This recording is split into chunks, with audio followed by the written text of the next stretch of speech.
আসসালামু আলাইকুম। আজকে আমি আপনাদের সাথে হচ্ছে এন্ডোক্রাইনোলজির একটা ইম্পর্টেন্ট টপিকস নিয়ে ডিসকাশন করব।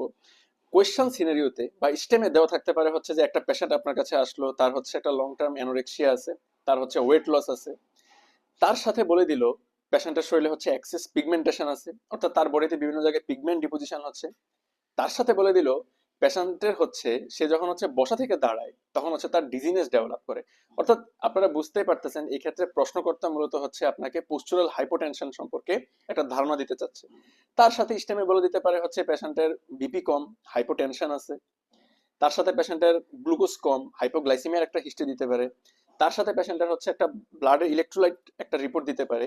সেই ইলেকট্রোলাইট রিপোর্টে হচ্ছে সোডিয়াম ভ্যালু কম দিয়ে দিতে পারে, হাইপোনাট্রিমিয়ার একটা পিকচার দিতে পারে। একই সাথে হাইপারকেলিমিয়া বা পটাশিয়ামটা রেস্ট এমন হচ্ছে একটা পিকচার দিয়ে দিতে পারে। তাহলে এক্ষেত্রে আপনার মাথায় হচ্ছে হিট করা উচিত যে there is some sort of pathology inside the adrenal gland, অর্থাৎ this is a case of primary additional disease. এবং এই কারণে একই সাথে হচ্ছে কর্টিসল ডেফিসিয়েন্সি, একই সাথে হচ্ছে অ্যালডোস্টেরন ডেফিসিয়েন্সি। কর্টিসল কমে যাওয়ার কারণে পেশেন্টের হচ্ছে কি হয়, হাইপোগ্লাইসেমিক অ্যাটাক হতে পারে। অ্যালডোস্টেরন কমে যাওয়ার কারণে হচ্ছে পেশেন্টের সোডিয়াম ভ্যালু কমে যেতে পারে। কজ নর্মাল অবস্থায় অ্যালডোস্টেরন হচ্ছে আমাদের বডিতে সোডিয়াম রিটেনশন করে এবং ইউরিনের মাধ্যমে হচ্ছে পটাশিয়াম বের করে দেয়। কোনো কারণে যদি অ্যালডোস্টেরন ডেফিসিয়েন্সি ডেভেলপ করে, এই ইকুয়েশনটা অপোজিট হবে। বডিতে হচ্ছে সোডিয়ামের পরিমাণ কমে যাবে, পটাশিয়ামের পরিমাণটা হচ্ছে বেড়ে যাবে, অর্থাৎ হাইপারক্যালেমিয়া ডেভেলপ করবে।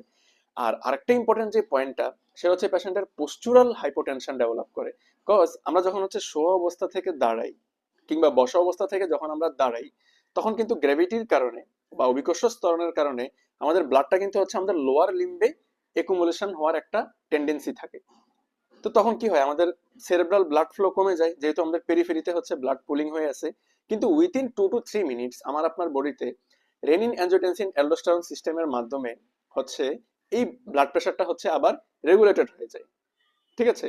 অর্থাৎ পেরিফেরাল কিছু ভ্যাসো কনস্ট্রিকশন হয়, সেখান থেকে হচ্ছে এই ব্লাড গুলো হচ্ছে হার্টে চলে আসে, হার্ট থেকে আবার পাম্প হয়ে হচ্ছে আমাদের বডিতে ব্লাড প্রেশারটা মেনটেন হয় এবং আমাদের সেরেব্রাল পারফিউশন ঠিক থাকে।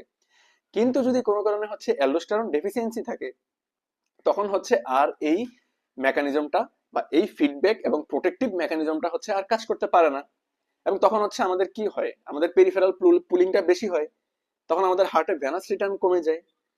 হার্টে যদি ভেনাস রিটার্ন কমে যায় তখন হচ্ছে ব্রেইনে ব্লাড সাপ্লাই কমে যায় এবং তখনই হচ্ছে পেশেন্টের ডিজিনেস ডেভেলপ করে বা মাথা ঘোরানো শুরু হয়। এবং সেটা শুধুমাত্র দাঁড়ানোর সময় হয়, শুয়ে থাকার সময় হচ্ছে আর এই সমস্যাটা হয় না। তাহলে আপনারা বুঝতে পারলেন।